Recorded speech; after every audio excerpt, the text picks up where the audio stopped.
Should I watch the camera? Oh, that's gonna be hard.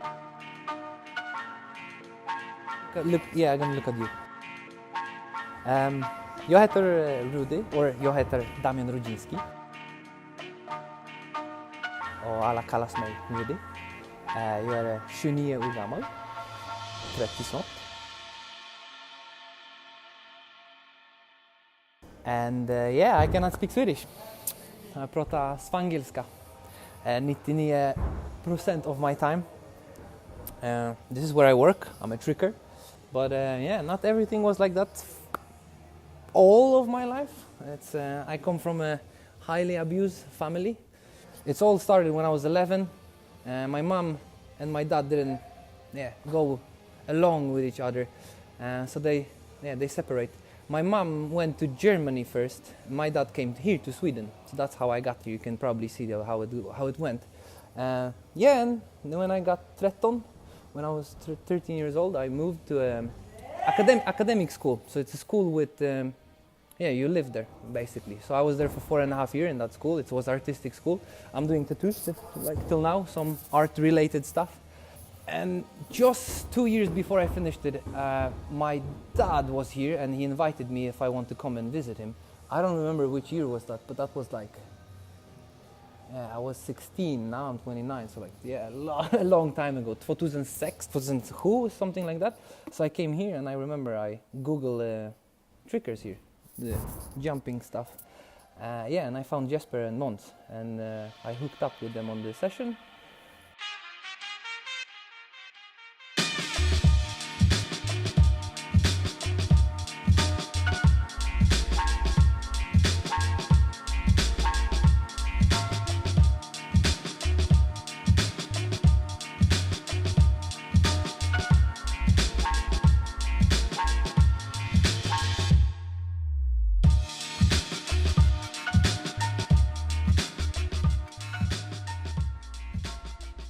All of my life I've been bullied because I always had a very like delicate way of looking. I was always a boyish boy, you know. I looked like Justin Bieber. Oh, like everybody in Poland is bald. They cut their hair and they were bigger than me, so the older one were bullying me. And when I came here, I remember Jesper had the same haircut as me and he was doing flips, and I was like, what? Finally someone from American movies. Like, he understands, you know, he's the he fattar. When I went back to the school, I always dreamed to come to Sweden. Like my aim was that I want to come back here. As soon as I finish the school, I'm gonna try to go back. I had some money because I was working in KFC. I was a Stillerska, so I came here to Sweden, and it was a good decision, or not that good. Like, well, it was one problem. I didn't have nowhere to go, or where to sleep, or where to go. So I made the decision that I'm gonna buy a tent. That was good. That was a smart decision. I directly contacted Jesper and all of my friends here that I already had. They didn't remember me though. But I contacted them and they helped me a little bit. They bring some food, some sandwiches, and basically for 6 months before I found job, I was trying to find job every day. I slept in a tent. I'd made money by doing tricks on the streets, and just flips, you know, like random stuff.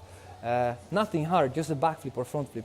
And people were giving me money. I did like 500 crowns in 40 minutes. The problem was that when you jump on the floor, on the beton, you know, in this spot you can already see, and the gummi is getting, I don't know how you call it, like it's slip, you know, it's getting away. So after 6 months I had a hole in it. So it's like I was like touching the beton with my foot. So what I was doing, I had a great method of like making sulur inside. I was going to shops and I took a carton and I cut the sulur from carton, and I did like 2-3 layers of carton, put it inside, and then I can go to jumping. I couldn't buy new shoes. Like I made 400 crowns, but I couldn't jump every day neither. Now all the effects of jumping on beton came out, like my knee problem, I have a back problem. You know, jumping on the beton every like 2-3 times a week is not a good idea. So yes, I did 100 kilo squat after injury. My Achilles got torn. So this is my right cuff. This is my vänster cuff. So you can see the vänster one is much different shape than the höger, and I have extra muscle here because with Achilles I broke also all of the muscle here.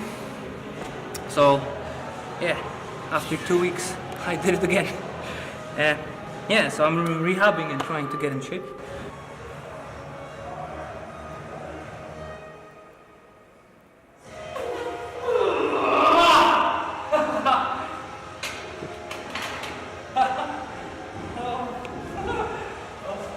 every day. I don't remember myself skipping a day. I always said from 10 till 5, I'm gonna look for work. So I never wore clothes like this. I always put a shirt. I always had a shirt. I always put like a kava, you know. I look good, and I made myself a CV. So I was like, "Tjena, jag heter Rudy, and this is my CV." Oh, I'm gonna work as a graphic designer, or and you know, you go to the places that you dream you want to work. But then after 2 weeks, you go, "Okay, Coop Consup is good enough." Then you go to Coop Consup, and then after you go, "Okay, everything is good enough. Like, doesn't really matter. I can be a whatever." So I went everywhere, every single place. I just saw a sign or enter, I went in. And then one day I went to Odenplan. I went to the guy and I said like, "Hi, I want a CV." And he said, "You're looking for work?" And I was like, "Yes, I look for work. Can you work in the kitchen?" I was like, "I never work, but I can do whatever you want." And he was like, "Okay, tomorrow, 14?" And I was like, "What? Really? Like now?" And he was like, "Yeah, tomorrow you come work." And I was like, "What are you gonna do?" "I'm gonna wash some dishes, help in the kitchen." And I was like, "Okay, how much?" And he said, "Yeah, you're gonna get 80 kroner." And I was like, "Okay."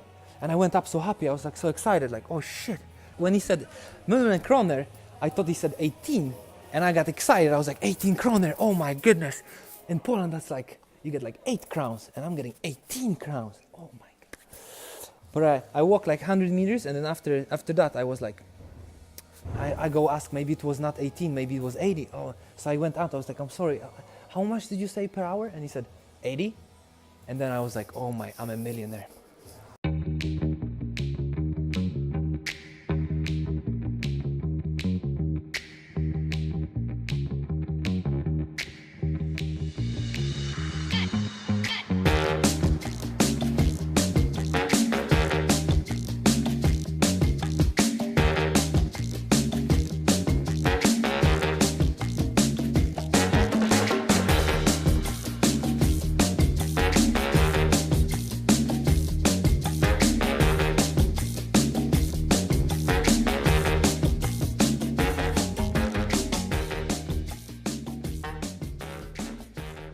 You know, Poland is a country that, at 89, I'm the first generation in Poland that can speak English, because if you're born before 89, you had Russian in school, because Poland was on the Russian occupation. Like, you can say occupation, it was not real occupation, it was, yeah, they were ruling us.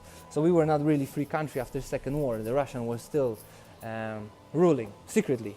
So when I was born, for me, playing on PlayStation, watching American movies, I don't know, Cartoon Network, Nintendo games, all of this is like you, I saw that, but my parents, they still don't know what cell phone, like smartphone is. For them, it's, what is this, don't take it away. So it's two different worlds.